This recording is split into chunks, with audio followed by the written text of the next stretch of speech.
I've been married to my husband for a year and 3 months now. We got together when I was 18 and he was 30 while I was a senior in high school. Many people view our relationship as taboo, but I've always felt very mature for my age, and it's always felt that way. My husband began having an affair with my mom 4 months after our wedding, and they blamed me for my dad's death. Then they said they were in love and wanted to start a family. Normal to both of us, my mother, 40F, has always had a soft spot for him, which I appreciated when she first met him. She told me I was so lucky to have a wonderful person in my life throughout our relationship. I've always assumed that this is just because they are somewhat close in age, but on my wedding day, I began to notice strange behavior from my mom. She told me she asked her what she meant when she said, "I wish you were the one in the gown today," referring to my wedding dress. She simply laughed and said, "I've had too much to drink." She also suggested that she and my husband dance at my wedding. I quickly laughed because I thought it was a joke, but given the current situation, it was not. Later on, she would ask me how he was in bed, and I told her I didn't feel comfortable discussing that with her, and she claimed that my aunt was intrigued. She also began asking my husband sexual questions, such as what his favorite position was, what his kinks were, and whether he had ever had a threesome. These questions were so uncomfortable that they made me feel disgusted, and over the past 3 months, my suspicions have grown. My husband told me that my mom asked him to remodel the kitchen where he works. He would be over there after work Monday through Wednesday, and when I offered to go with him, he said it wasn't necessary and that it would be boring for me. When I asked my mom if I should go too, she said I was being a nagging wife by asking to come over. But once he started going to see my mom, I noticed a change in our sexual relationship because he would never be interested in doing it when he got home from work or my mom's. My suspicions increased when I went to my mother's house and saw that the kitchen was the same as before. When I confronted them both, they claimed that they were still just getting ready for the renovation, but I knew something was wrong at that point and felt compelled to find out, so I left work early and chose to stop by my mother's house to see what was going on. When I got there, I wanted to see what they were doing naturally and didn't want them to be. Fortunately, my mom's house has many windows, so if you just wander around, you can see almost every room. When I reached the window of the study, I saw my mother and husband having sex on her desk. I screamed and sobbed when they saw me, and my mom looked down in shock as my husband fled the room.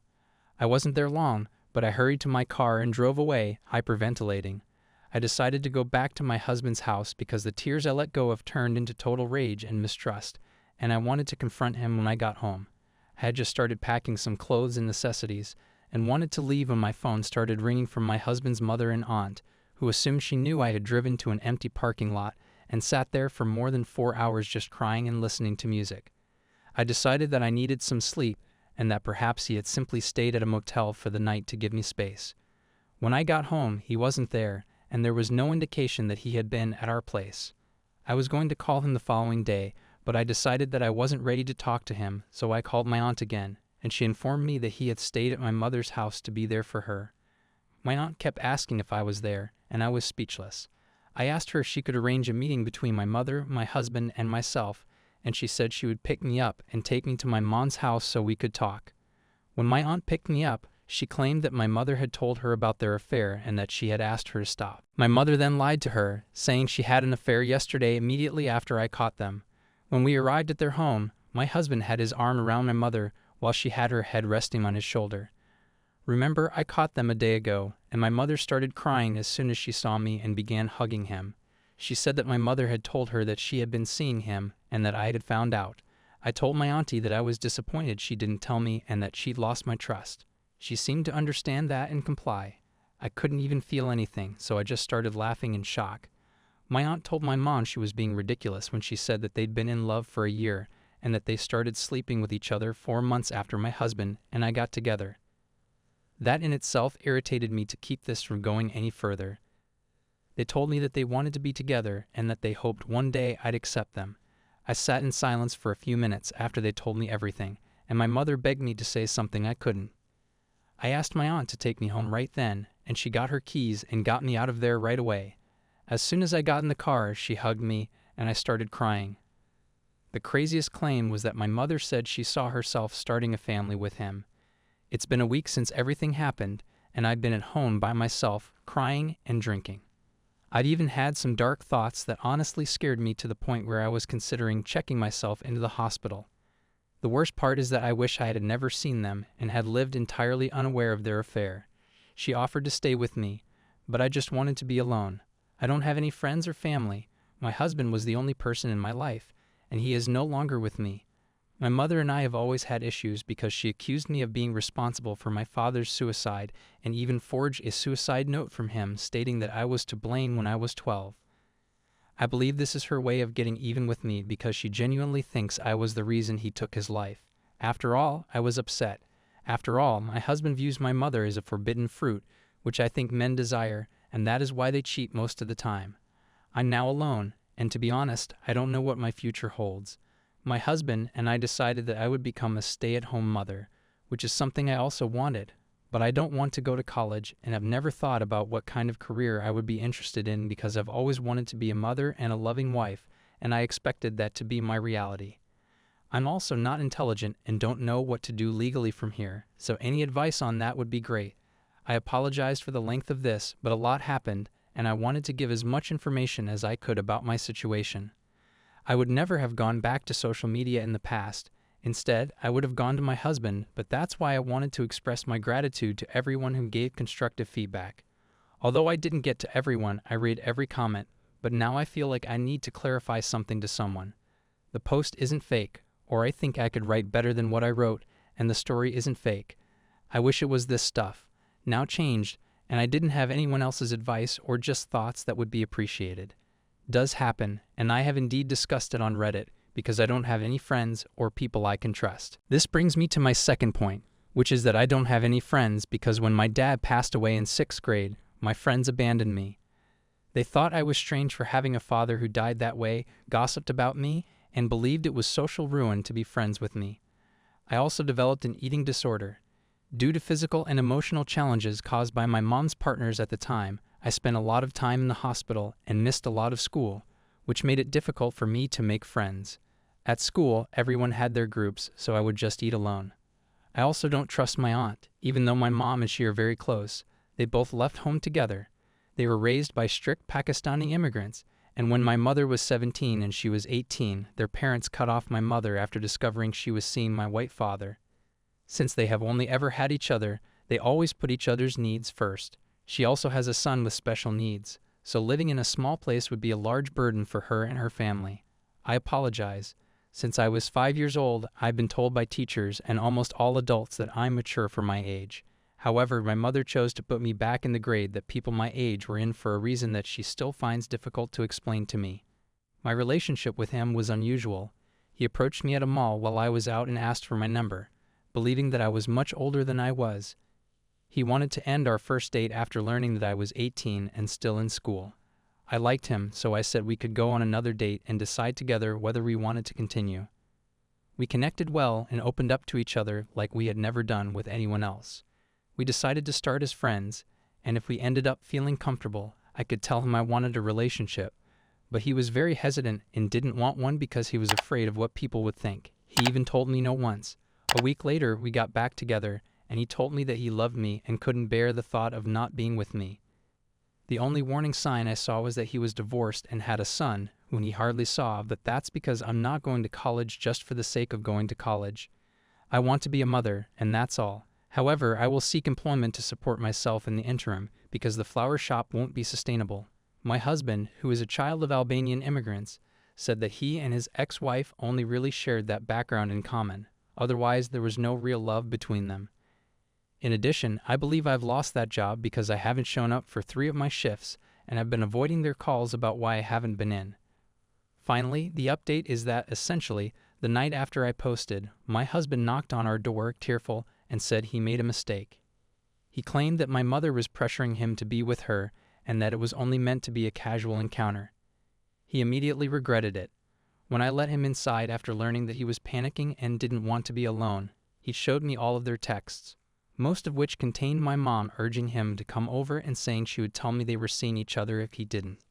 He told me he wanted to be with me again and would stop at nothing to make it right. I told him I needed space for now. When I told him that he needed to go, he became very hesitant and even scared, picking up a TV, breaking it, and harming himself. I told him that I didn't want him to do anything he'd regret, so I called his friend over, and he took him to his place to calm him down.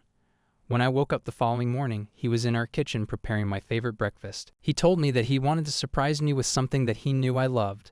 I told him that I appreciated it, but that he needed to leave because it would take a long time for me to forgive him, and that this wouldn't be resolved overnight.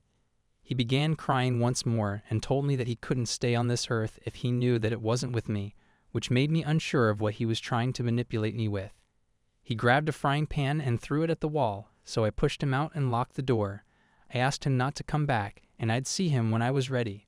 Later that day, my mother yelled outside my door that she knew my husband was there and that I was preventing them from being together.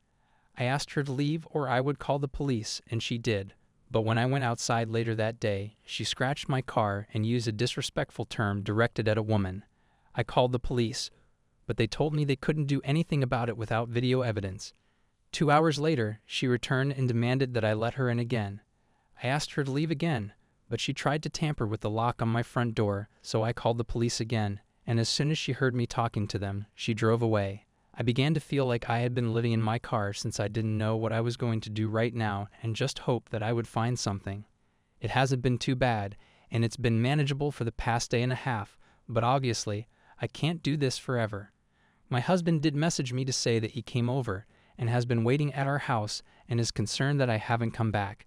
I told him that he shouldn't be there anyhow because I told him that I needed space, but I told him that I would stay in my car until I made up my mind. He then sent me a series of voicemails in which he sobbed and said that I was hurting myself and that he would make sure to take care of me this time if we were together. I haven't replied to any of the voicemails directly, but every 4 to 5 hours I send him a brief update to let him know that I'm okay so he doesn't panic. My aunt hasn't gotten in touch with me since I sobbed in her car, but as I mentioned, she has a lot on her plate, so I don't blame her or anything. That's the update. I'm currently staying in my car with no real direction.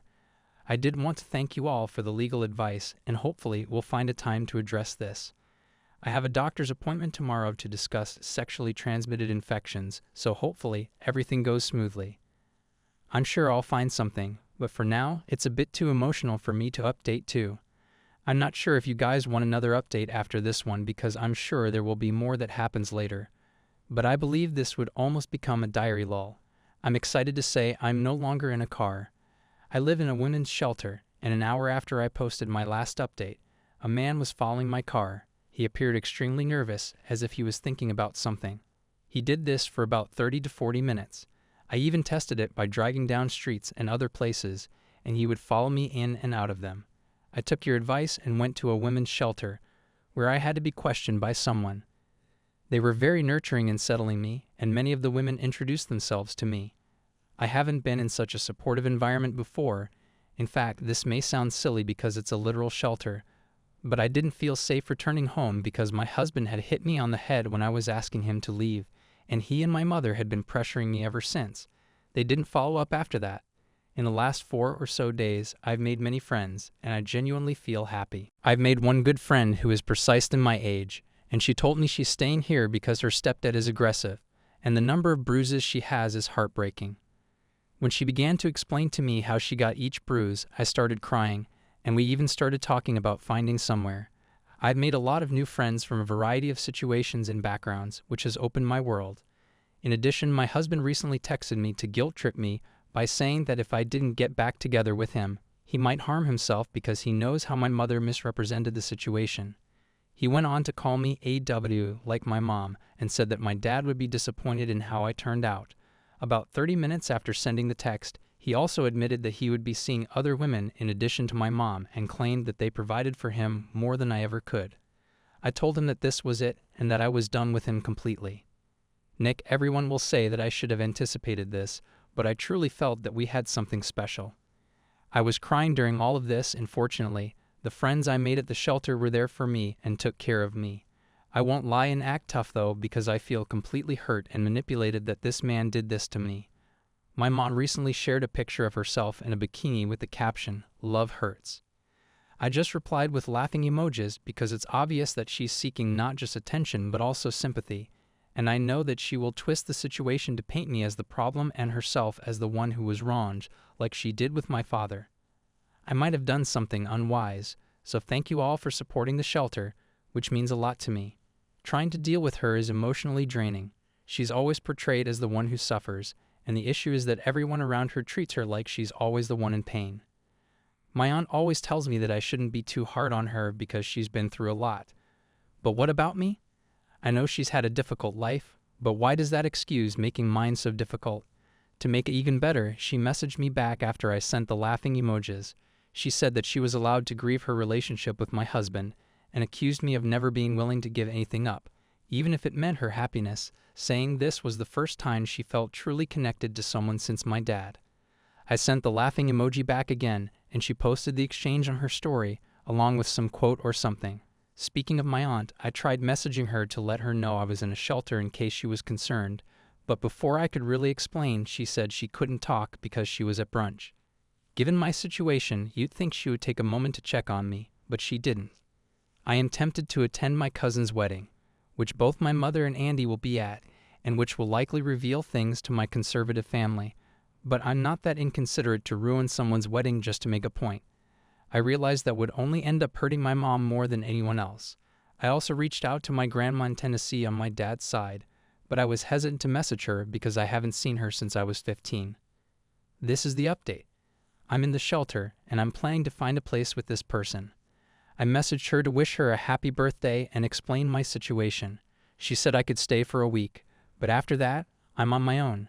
She does have 3 of her sons still living at home, and they're all kind of immature, so she said that my coming wouldn't help the situation.